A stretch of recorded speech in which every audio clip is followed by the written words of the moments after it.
Hi everyone, hope you're doing well.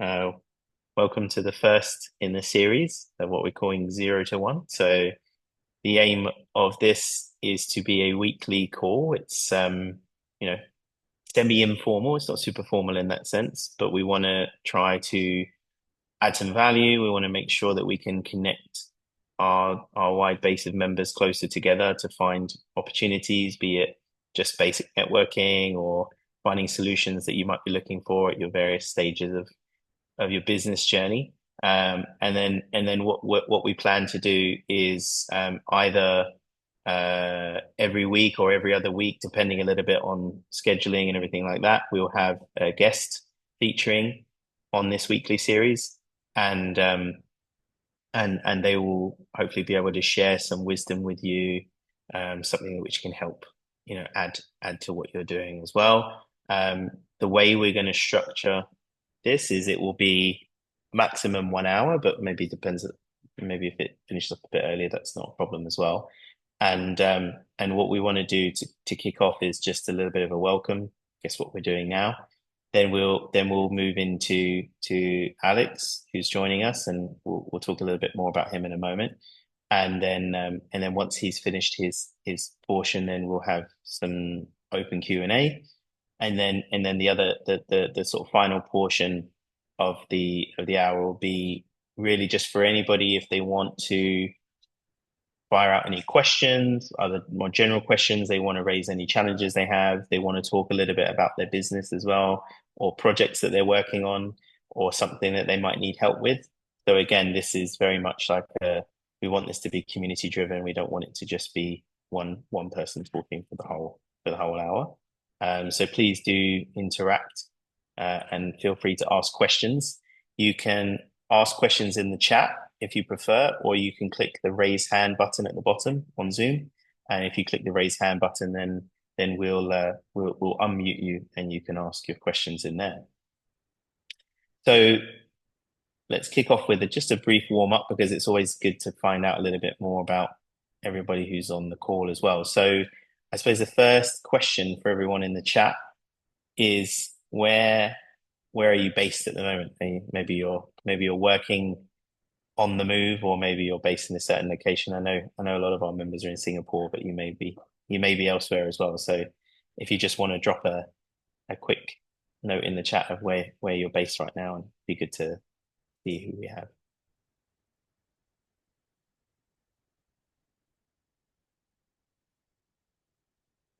Singapore, Singapore,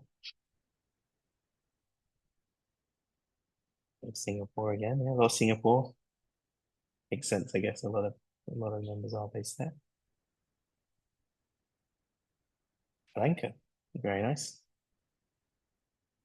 Singapore as well. I see you there, Martin. Good to see you.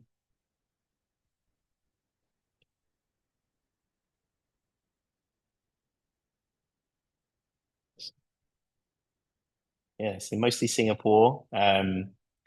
We were as a maybe this is a fun fact or not so fun fact, I guess in that sense, we were having a little look at where all the members in Doerscircle are based right now, and as of the last count, there are over 145,000 members in 111 countries. Some of them, obviously, there's only maybe a handful or less in certain countries, but it was really cool to see that there are members who are independent doers in almost every corner of the world in that sense. So that was really exciting. And hopefully, as we continue to build these weekly sessions, we'll have more of the members joining as well and sharing their unique stories. So yeah, okay, great. And then I guess the last question I'll ask everyone is just our little warm up as well is if you have a particular focus that you're on right now, so maybe you are a fractional executive, a freelancer, you're a small business owner, you're an entrepreneur, where are you at in your kind of journey in that regard? Of course, you're all very welcome here, but we're just kind of curious to make sure as well that the content is tailored towards what you're looking for.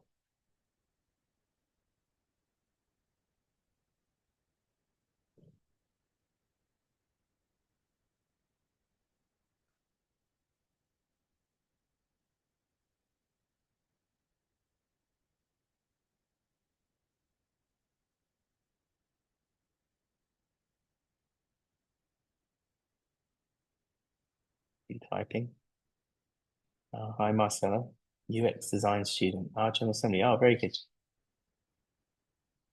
Lovely to see you again. Thanks for joining us. Yeah, really interesting. We enjoyed working on that session with the General Assembly team. I think it's super inspiring to see, especially those who have got like deep professional experience to either reskill or upskill into another field. I know for those who are based here in Singapore, we saw you may have seen there was the budget that was announced last week, and one of the main topics that came out of that budget conversation was how people can continue to reskill and upskill as well. And so the government is focusing a lot of attention on that as well.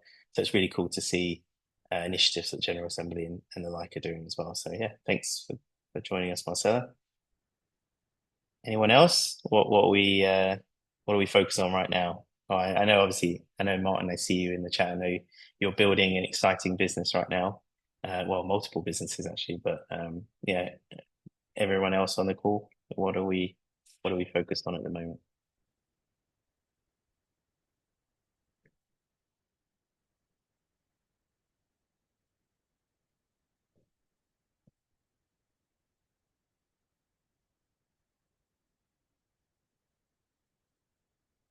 Yeah, yeah. So Martin, who's joining us, he's building an exciting business called Use Case, which is helping businesses of all shapes and sizes to get going with AI. Because of course, so many of us are interested in the topic, but we don't necessarily know where to start. So yeah, really excited to see, the one of their first launches is the AI playbook. So it's how you can get going with that, which is really interesting. And we've also been benefiting from that wisdom as well. So thanks, Martin, for joining us.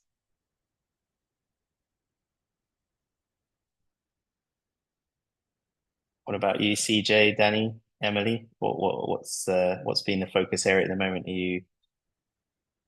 What are you building?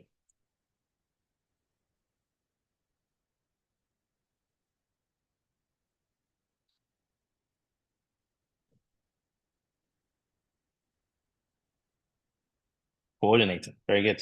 Yeah.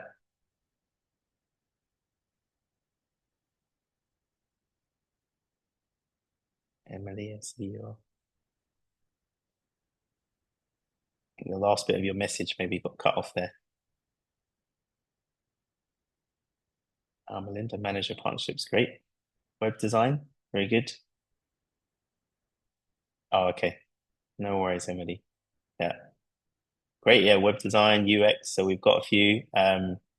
Our colleague Govind is with us as well, who's also in that UX side of things. So yeah, it's a really exciting area. I think I've worked in e-commerce for the last sort of 12 years, and I can remember in the earlier years there wasn't such a focus on how to build a website and make it user friendly. It was more, does it look nice, or does it kind of meet our brand expectations? And now there's so much more focus on speed and efficiency and navigation and everything. So really exciting to see how that field is developing as well. So yeah, good to have a few of you on board in that sense.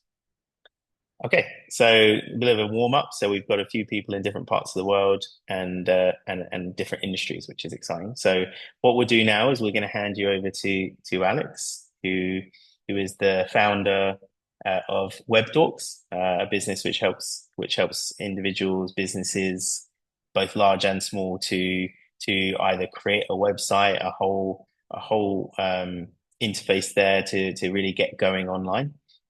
So super excited to introduce you to him. He's also going to talk today around tactics that you can use to attract more clients online, because we know when we speak to our members that one of the most consistent feedbacks we get is even if you're a freelancer or a flexible worker, you still need to keep a strong pipeline of opportunities. You still need to be found online.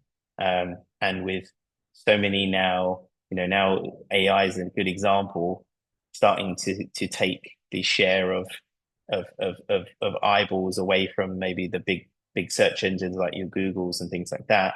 It's even more important to help the customers find you. So yeah, we're really excited to have him here. Thanks for joining us, Alex, and we'll let you kick off. Right, sure. Hi, everyone. Thank you, Jamie, for the introduction. Firstly, I would like to thank everyone for being here today. I'm Alex. I founded Webdorks about 5 years ago. We incorporated during COVID. So personally, I've been doing this for maybe over a decade, personally. But this company itself is since 2020. Funny enough, I started with the idea of just working from my bedroom. Like I didn't wanted to interact with people, but fast forward to today, we have a small team of almost 10 people. We are located in Singapore. We have a few guys in Malaysia.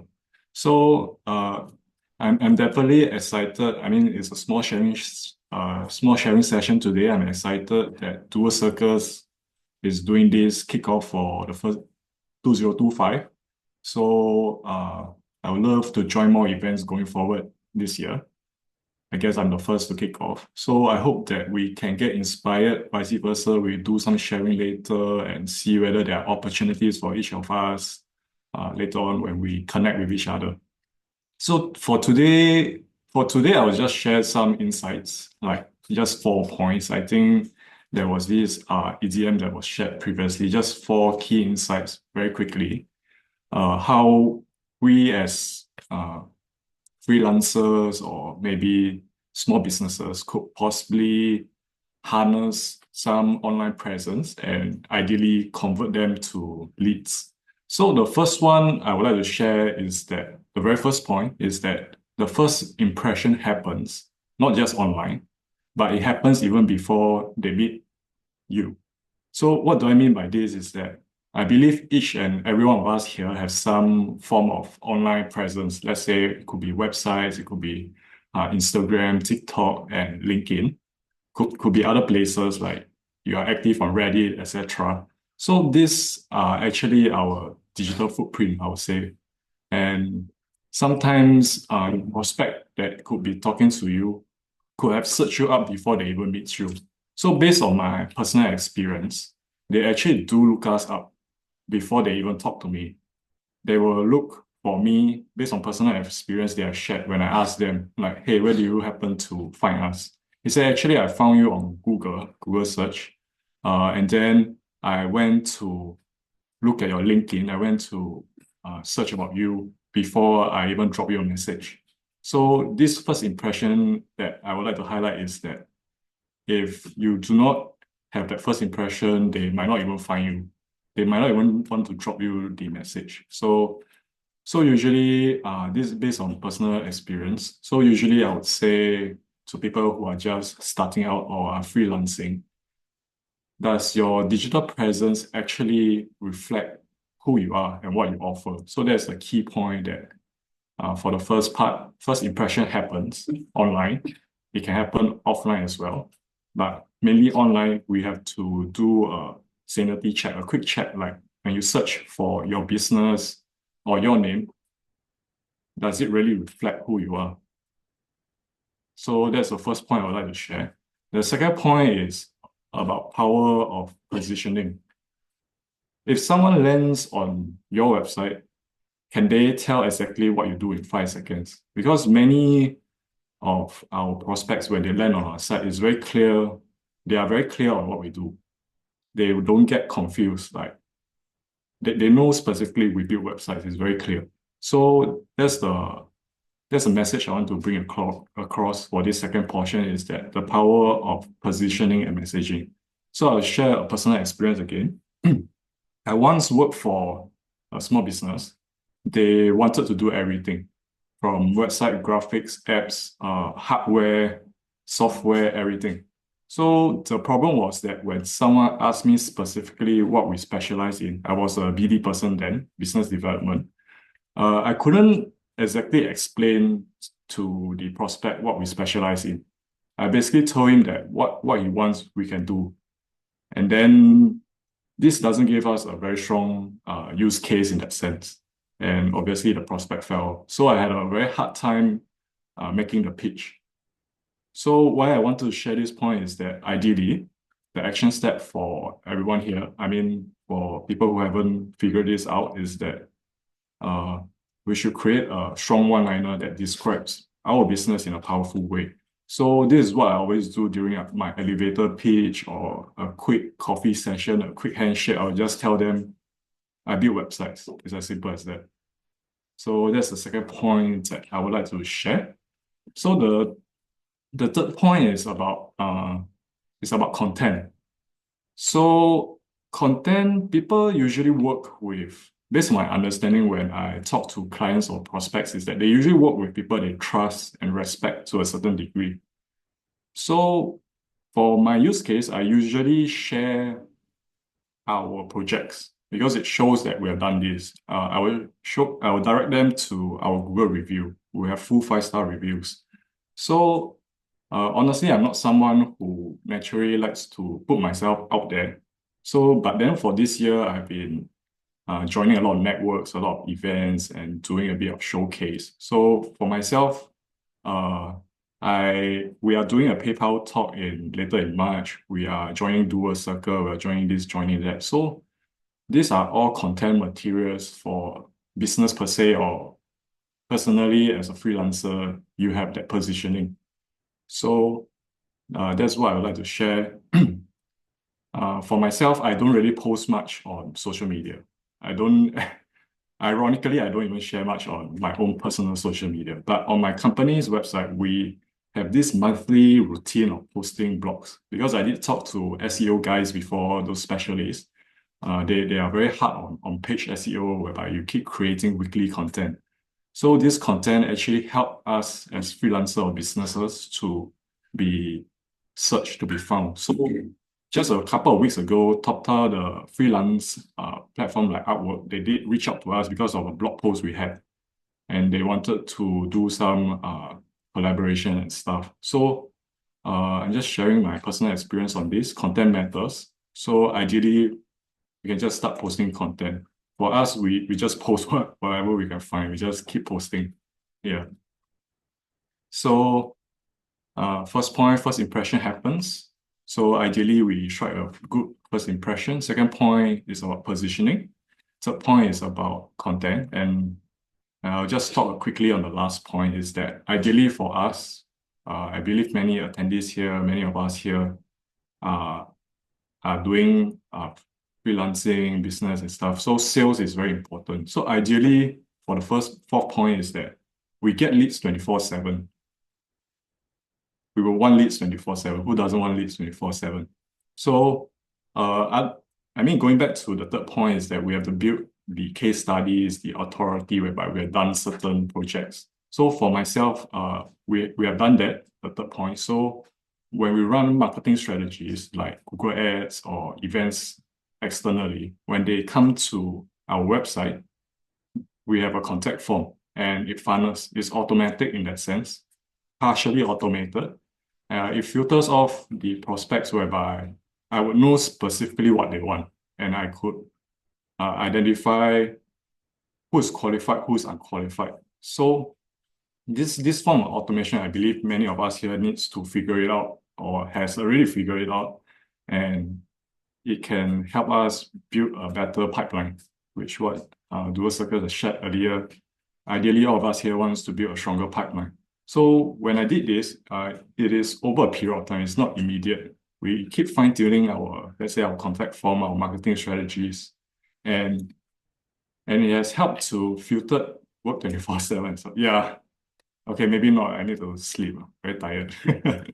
But by building this pipeline, I've observed that specifically last year, because it's quite fine-tuned in the sense, it's over years of work, it's quite fine-tuned in the sense that we consistently get five-digit deals, minimally 4-digit deals on a worst case scenario monthly basis. We always get that. So again, on my fourth point, building the digital presence, ideally, and then building a form of funnel.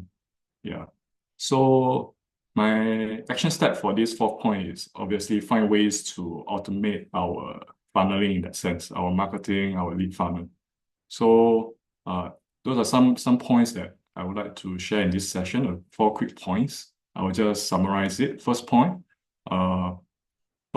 is obviously first impression counts. So ideally do a quick audit on say your digital online presence, when they search your name or your business, what do they find? Because I think, so, I mean, personally, I'm a bit scared to find my own name because I'm scared there's some weird rumors going around. So, so ideally, we do some audit on this. Second is the power of positioning, whereby when people find us online, they are able to figure out what we really do in just 5 seconds. That's where ideally the next step happens. So the third point is about content, about creating some form of content. So if you can just start posting things on your Instagram, TikTok, etc.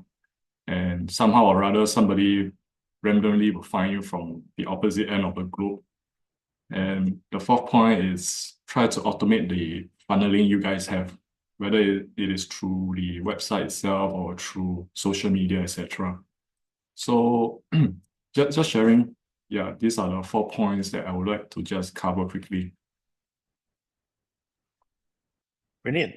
Thank you, Alex. Appreciate that. As a really good summary of those things. I think it's a journey that many people go on is that side of things, and that what you mentioned also applies very much to an individual or a business in that sense, because I know, maybe the phrase gets thrown around too much these days, but people talk about your personal brand as well, and the same rules apply. When people are searching for your name, now, of course, you may have a name that is shared with other people in that sense, but the reality is that if you are active in an online environment and sharing value and the content that you mentioned you're creating, then you will be found as well. Your personal brand will be there for people to see. So having that sanity check, I think, is super important, because then you can, it's platforms like LinkedIn, for example, are a good place for people to understand, okay, is this an individual that I'd like to communicate more with, I'd like to get to know, I'd like to potentially work on projects with as well. So it sounded really good. That is quite exciting to hear. You mentioned around collaborating with a big platform like TopTal as well, because of the content you've created. Because again, like, that's something that is unique to you as well, and of course, then opportunities present themselves afterwards. So yeah, thank you for sharing that. I think there may be some questions uh, to dig into a couple of those bits in a minute, but we do have a question that was asked a few minutes ago. I don't know if you saw it in the Q&A, but I'll just read it out so everybody can see it as well. So it said, well, it's a couple of questions, I guess, within, but I think it'd be good to get your thoughts on it. It says, how did you first start Webdorks? Was it by yourself or with a partner? And then the follow up to that is, what made you decide to take the company route instead of the freelancing route? Um, Really to try and work out the pros and cons of going company versus freelancing. Right. I started alone actually. I had the same thought process, honestly. I just wanted to do a couple of projects and just stay in my bedroom and just, earn some income and forget it. But what I realized is that personally, I have a limit on myself that there's only so much I can do as a person. And I wanted to disrupt the industry in a sense whereby, because I observe many traditional businesses, they don't have a very good online presence, and I want to make a difference here. So I decided that if I am comfortable doing as a one man show that I earn some income, it is fine actually. But I asked myself, actually, am I personally satisfied with that? I wasn't. So I decided to go that company route whereby I start building a team. Yeah. Hope that answers the question. Yeah, and if you were to give like one or two pros and cons of, like, because now you've experienced both sides, I suppose, in that sense, like, what would you say are the pros and cons of when you were running it solo versus now having a team of 10, I think you mentioned, right? Uh, when I was doing it alone, I was doing the websites alone. Obviously, I can control the output. Right now, mainly my colleagues are the one doing the designing and development. Uh, One thing that the pro that I like is that I can design things that is my personal preference.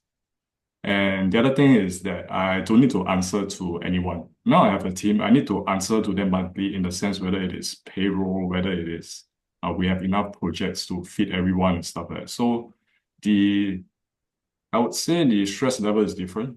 If I was alone, I probably just do one website at 4 o'clock. I would just go take a nap or go do whatever I want. But Mm. now I have to think about what's going to happen next month. I will have to think about do we need more designers or developers? Do we need more how should we angle ourselves in the next 5 years? Whether AI is going to disrupt us and things like that. Yeah. So it's a No, bit it's a great more answer. Yeah. intensity. Yeah. No, no, you're right, and I think that's a really good point. It's that shared responsibility.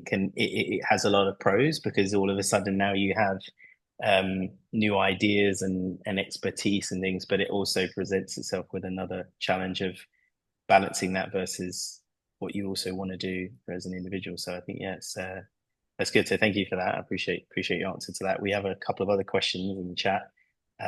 So one from Danny mentioning his question was, how does AI affect the web industry? And I guess it's something a little bit I hinted at.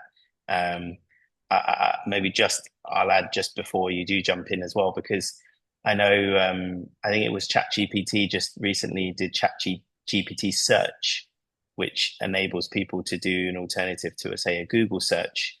And at least from what my experience of playing with it a little bit, it's a completely different user experience to a Google search where Google would use the keywords to build, where each person ranked, but then alongside that, you're also paying for the opportunity to maybe be featured near the top. Whereas it seems with ChatGPT search, it's a lot more, how do I gather your answer and put it in the platform rather than navigate you somewhere else to get your answer in that sense. So um, how are you seeing that impact, I suppose, from an AI point of view? Right. I mean, what you shared is very insightful because actually, personally, I've been talking to other web designers, other people in the industry, marketing industry, etc. So we do know that AI is going to disrupt us, like ChatGPT. There are people saying that nowadays people, especially Gen Zs or younger audience, they don't Google, they chat GPT the answer out. So yes, it will disrupt us. How AI affect it will definitely disrupt us. So I think INDA in Singapore, the Information Authority in Singapore, they are rolling out AI projects, AI solutioning. And actually for web industry, the next step usually for us is how is it going to, I wouldn't say uh, take our jobs, but more like how do we leverage it to automate certain portions. So personally, for our company wise, we are exploring products whereby we can build and then inculcate into our workflow. So AI builders are around. Uh, I think AI website builders are around. So the next part is how do we actually leverage them to have more automated workflow in that sense. Yeah. Yeah, no, it's a fair point, and I didn't want to bias your answer as well. But the other bit I would add in again from what I've experimented myself is that ultimately the AI platforms, the large language models, are still pulling in content from outside. So if the content doesn't exist in another space, it can't necessarily aggregate that and provide it. So there's still a lot of value in businesses and individuals in creating that content in the first place. But I suppose what we might see a shift in is is uh, is it going to be, is the intention or is the user journey that they're going to go somewhere else to see it, or do you need to really focus in on what the actual the text part of that is, because ultimately that's the bit that's going to feed into those AI platforms. I suppose is a bit of an unknown. Maybe some areas we're seeing at least maybe I think there's probably a little bit more onus on your chat GPTs to show it's working, if you will, because I guess as more and more people become reliant on those answers and the potential hallucinations, it's also that's where I see the value in platforms like Perplexity, where actually Perplexity will show you, here are the sources I pulled from, even if you don't necessarily drive somebody to that site, you're showing, okay, I've pulled from here. So ideally then, if there's a really good content that you've written on your site, like I can see some of your blogs, it's like how to create an excellent responsive design website, for example. If people ask an AI chat that question or around that topic, then it should be able to at least surface your site with there. and drive traffic that way. But I think yeah, we'll all be monitoring our analytics platforms to see where the sources of traffic are coming from and how that changes. Yeah, so thanks. Um, another couple of questions here. We've got one in the chat saying, I guess this was possibly a follow-on really from what you're talking around about the team, saying how do you manage slash communicate with the team? Um, maybe I guess making an assumption here, I guess, because also you have people in remote places, right? You mentioned some are in Malaysia, some are in Singapore. And then the follow-on says, does it make sense to invest in any specific tools? I suppose to communicate with the team, but maybe if you want to clarify in the chat if there's something Right. specifically tool-wise.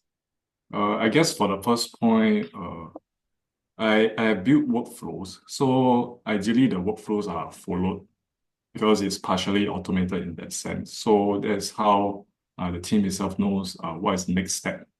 So I guess that's the first point. How do I communicate with them? Usually it's through WhatsApp or we use a project management tool. That's the second point. So usually we just message or call each other. That's how we communicate. But I guess you meant as in how do I tell them what specifically we want or what client wants? So usually I will just communicate in point forms, ideally. If I'm not in a rush, I'll just do it in point forms like what are the scope and stuff like this. So usually that's how I communicate with them. How do we manage is that we use specific tools. Yes, we use Asana a lot for project management. So we use it to track tasks, deadlines, and uploading files, etc. So we use that. And we do have minimally weekly stand up whereby we scan through everything. Yeah. So we do Brilliant. invest in tools like Asana and other extensions, but the main one for project management wise would be Asana. Yeah. Good to know. Yeah, I think that answered the question. We have another question, which was a follow-on from the one asked earlier around pros and cons of freelancing versus running a company as well. And it says, do you think it's too late for somebody who's just about to start a web design service? Their view says it seems very web 2, so I guess maybe not web 3 or even maybe web 4, I suppose we're on the cusp of, and there are a lot of freelancers and companies offering it. Right. That's a valid point. When I first started, this same sentiment was already around there. There's actually a lot of guys around. There's people in India, Vietnam, Indonesia. I asked myself that same question actually, like, how do I actually compete with them? So personally, my USP, right, is that I'm fast. I operate almost 24/7. I mean, of course I sleep, but I try to be fast.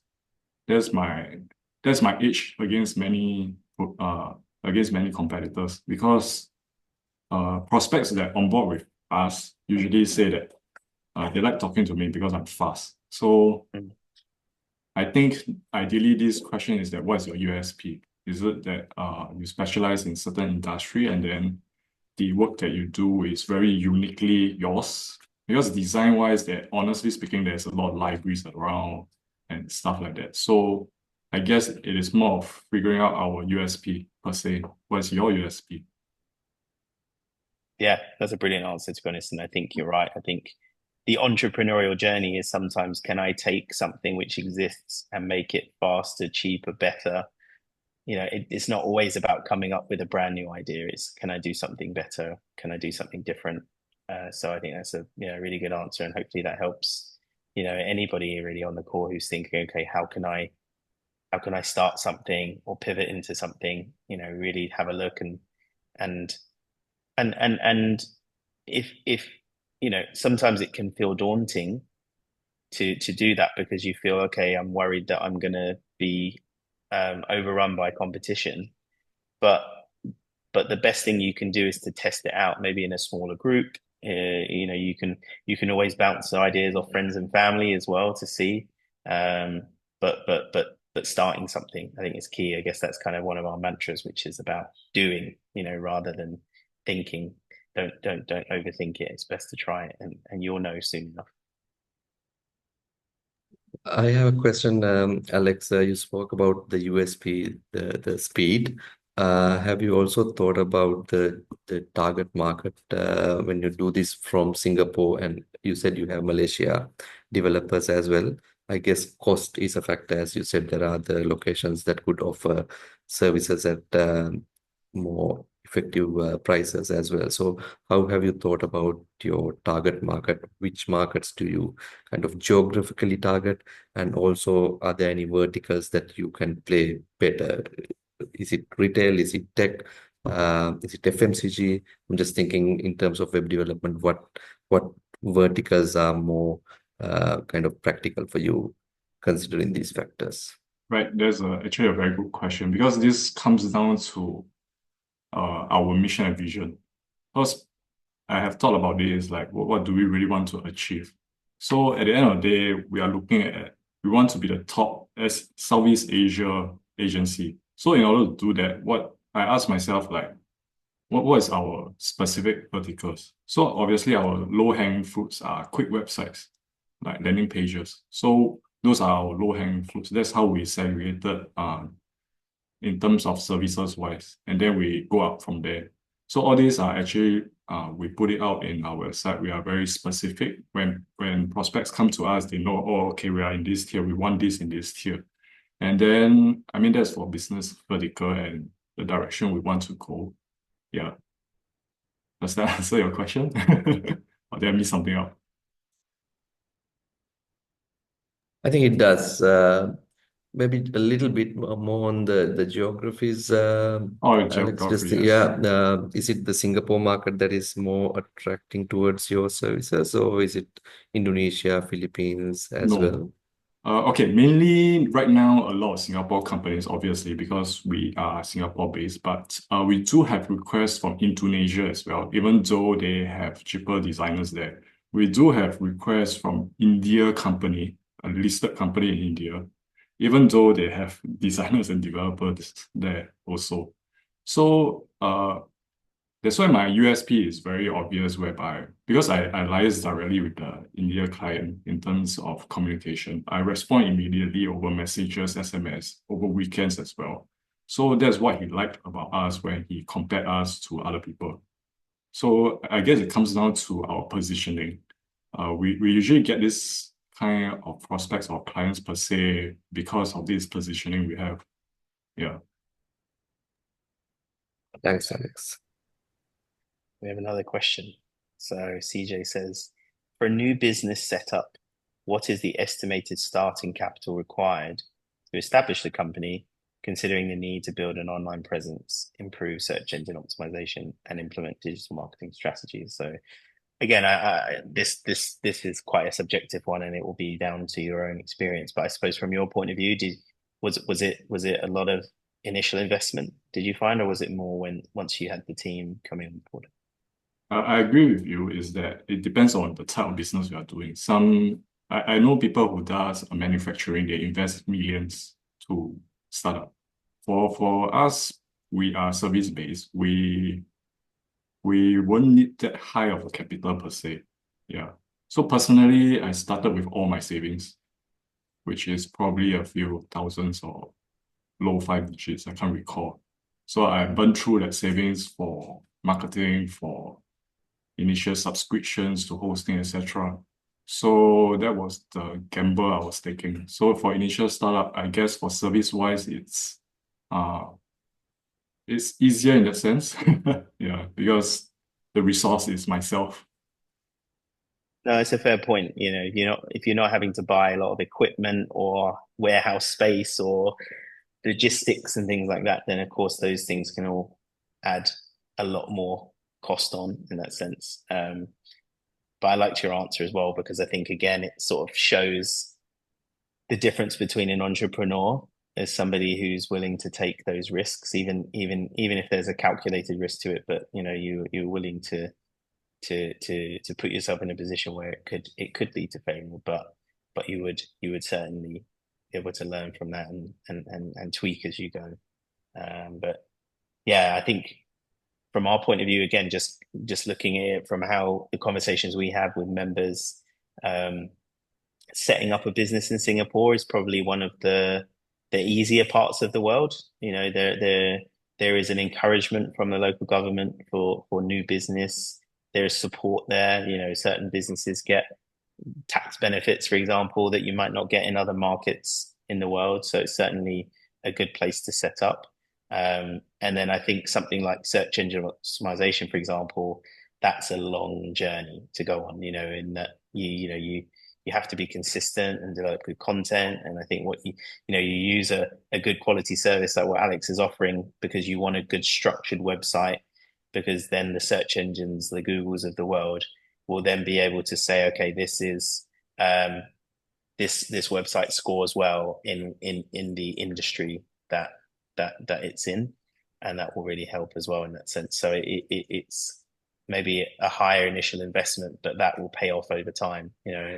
Everyone I spoke to who runs a business that has done search engine optimization has fed back to us that yes, initially it was a lot of investment, but then the power that they get in what we call organic traffic, so traffic that you're not having to pay to drive to your site, that will have a lot of value later on, because those are people that are finding you through questions or challenges they're having, and they're possibly further down the buying cycle as well when it comes to your service. Hopefully that helps, CJ, with your question. Feel free to ask a follow-up if there's anything you want to clarify. We are getting close to time, so maybe we'll just do this last question for now, and then we'll open up just for any other sort of general networking as well. So the last question here says, what are your thoughts on collaborating with other companies to scale a business? Do you think it's helpful to collaborate with other companies to grow?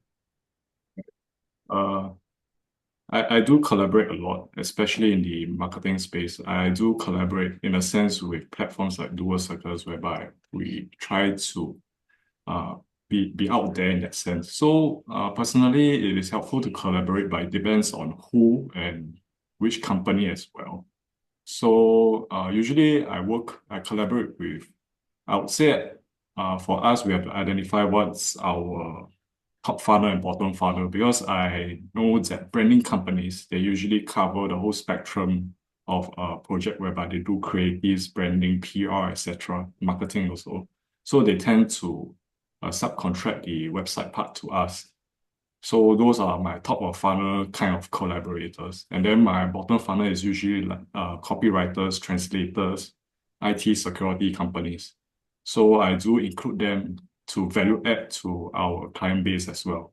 So yes, it's helpful to collaborate with other companies, but it also depends on who per se. Yeah. Because ideally it's a cross-referral kind of arrangement. No, it's a fair point. I think, I mean, we're probably a little biased on this one. On this question, we would say, we think it's helpful. Like, I think it can be helpful as long as there's a like for like connection.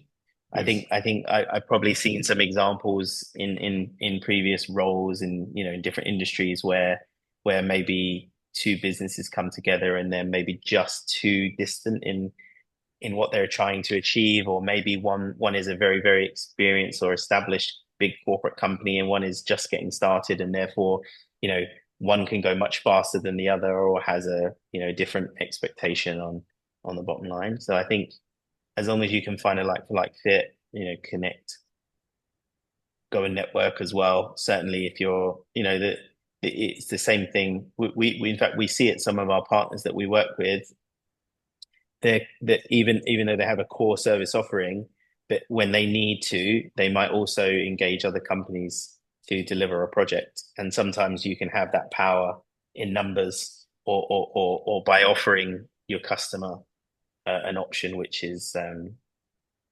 wider ranging. We can cover this area and this area and this area, and it's more efficient from the customer's buying point of view as well. So Yes, you're right. yeah, short answers, we would say yes on that as well. But yeah, so thank you for that question. I think that's it for questions. So we just open it up for those on the call. If you want to just add a comment in, you can, it's no problem. Or if you want to raise your hand. So this is just the last sort of 10-15 minutes where it's like you can either share a bit about your own business or projects, or if you want to just ask just a question around entrepreneurial journeys or anything like that, and we'll see if we can help you out or something you're looking for. Maybe if there's a challenge you're having. We have a WhatsApp group for some of you who are on the call as well, and there were a few sort of ones that popped up recently. Someone was looking for support from auditing, for example. You know, that could be a question, but it's really up to you. So yeah, just feel free to drop it in the chat or in the Q&A. We'll go for it.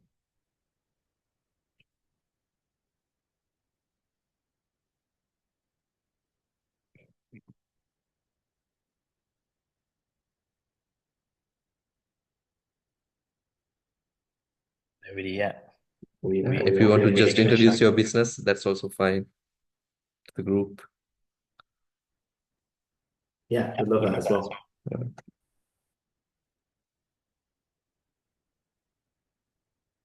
In fact, actually, I see somebody on here, so I'm going to unmute them. Jiafeng, I'm putting you on the spot here, so I'm gonna unmute you because Jiafeng is actually one of our partners as well. Someone that I met personally at an event last year, who's got a really cool business that he's running, like supporting people with social campaigns and so on as well. So it'd be good to just for you to talk a little bit as well. So I'm going to put you on the spot here, Jiafeng.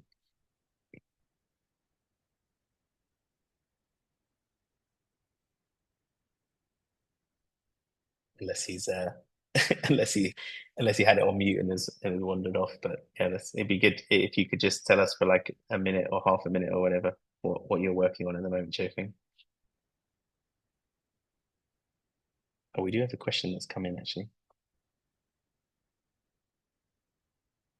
So maybe while he's gathering himself, yes, let's maybe pop him a note or something.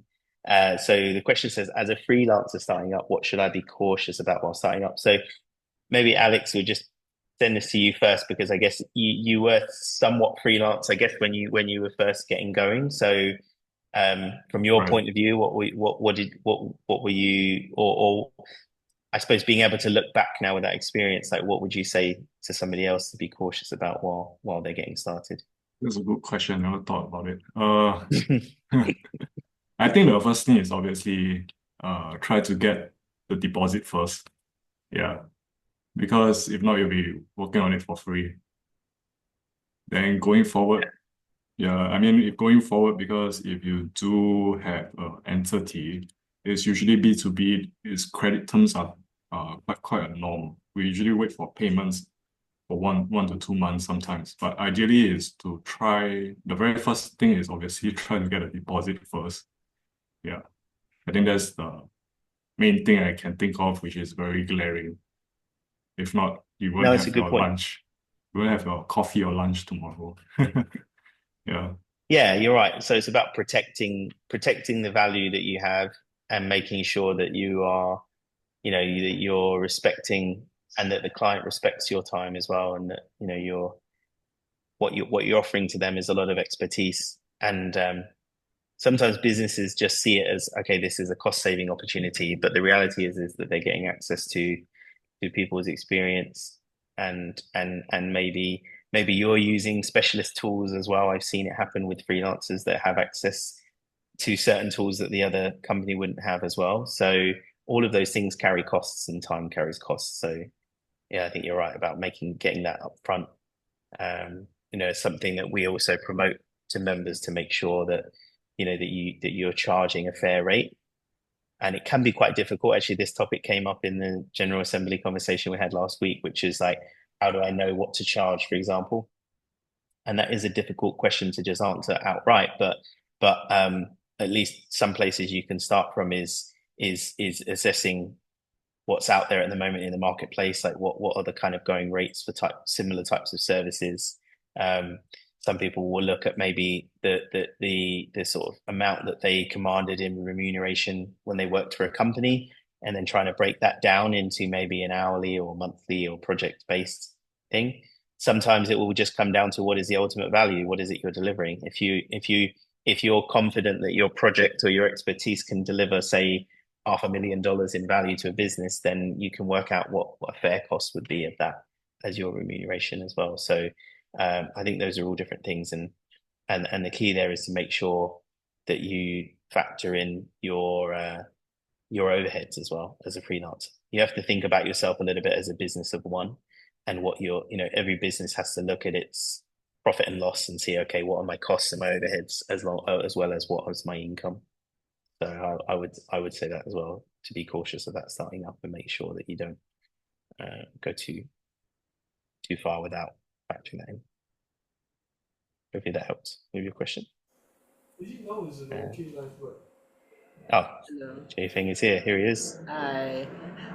Hi. We just thought it'd be good. I saw you in the group, so I thought maybe you want to just share for a minute a bit about what you're working on, given that we're also working with you on other projects too.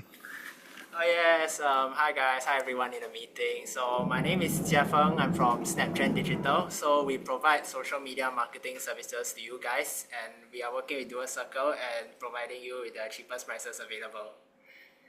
Brilliant. Yeah, and I remember when we talked recently, you'd done some exciting projects across TikTok and Instagram and things like that as well, right? Oh yeah, we did. So we recently did a project with Ally Adventures. So what they do is they go to restaurants and they offer discounts to people with disabilities, and from that we want to encourage more people with disabilities to go out more. So we have this campaign over here so that we can hopefully with the discounts encourage them to go to the restaurants. And we also film video guides so that they have the most wheelchair accessible way to the restaurant rather than just a normal Google Maps way where it's not always wheelchair accessible. Yeah, Yeah. that's awesome, to be honest. So genuinely awesome because again, like so many times people overlook that, right? Like, is it accessible? Can I actually, is there a ramp or something that I can use if I need to? I know Singapore is a more considerate city than most when it comes to planning these things, but even still, there's more room for improvement. So that's really cool. You've Yeah, been working on that project. yeah, that's true. There's actually there's a lot of room for improvement when it comes to accessibility in Singapore. Yeah, good stuff. All right, well, thank you for sharing that. And sorry, I know I just picked on you a little bit in the chat, but I saw you there, and I thought it'd be really good just to share for a minute on what you're Oh working on. So yeah, no problem. awesome, cool. Awesome. We've got a few more minutes to go. Does anyone else want to raise their hand and tell us a bit what they're working on, either a project or a business idea or a challenge or anything they're having? Feel free. We've got a couple minutes to go. This is a safe space. No judgment here. We're just nice to talk to more of the community, really.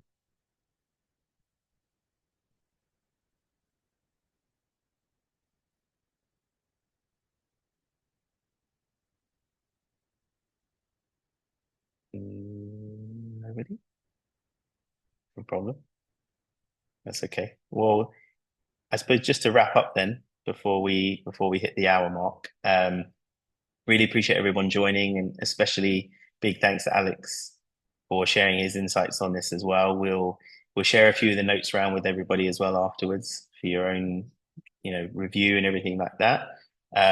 This is, as we said, the first of a new series of events that we're kicking off this year.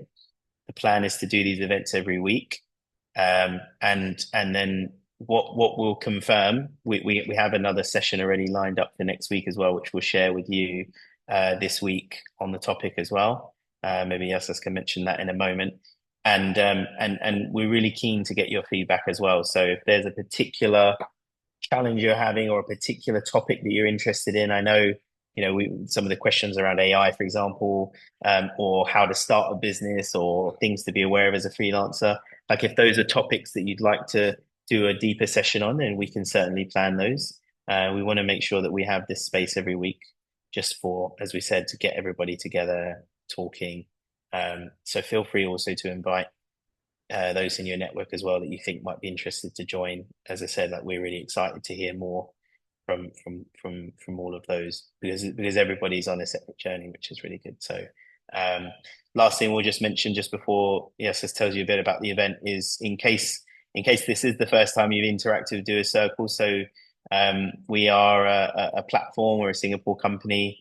We have a big community around the world, but our focus is on helping what we call independent doers, so freelancers, flexible workers, small business owners, entrepreneurs, wherever you are in your journey, helping you save time and money, so that you can really focus on growing your business as best as possible, really. So be that projects that you're involved in, or revenue you're looking to grow, or markets you're looking to enter, we're here to help you across that spectrum. So please do check us out. If there's anything on the site that interests you, you can actually find Alex's services are also listed on the platform, as he mentioned earlier on. So have a look at those as well. So for those maybe on the call that are interested in getting themselves out with a landing page, maybe you're a freelancer and you want to help yourself be found online, Alex can help you get that going. You'll find a good deal on there as well. So thanks everyone. I'll just let Yas tell you a little bit more about what we've got coming up next week as well. And then we'll wrap up. Thanks, Jamie. So this is a weekly event, as Jamie mentioned. So next week also we will meet at the same time, 3 p.m. Singapore time. And the speaker for next week is also from one of our partners. Most of you know Hey Sarah is a company that helps us with not just company registrations, they do that, but also helping companies optimize their operations, accounting, taxation, auditing, and all that. So they are going to talk about startup secrets, how to win the game of startups.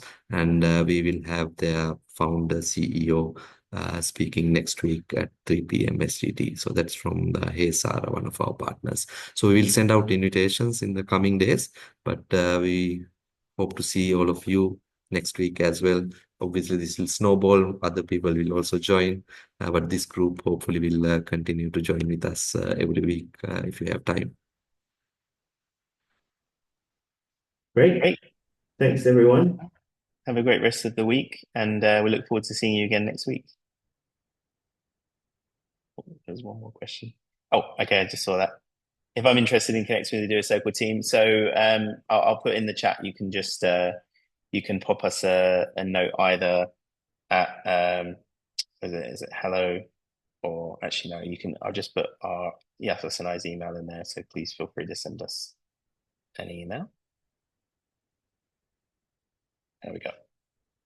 So there's our email addresses. Pop us an email if you want to catch up on something, or if you want to talk a little bit more. We can also connect you with Alex as well afterwards, be it WhatsApp or whichever works for you. So yeah, sorry, I just missed that question that was in there, but got it now. Okay, right. Okay, so have a great rest of the afternoon and the rest of the week, and we look forward to seeing you next week. Thanks, everyone.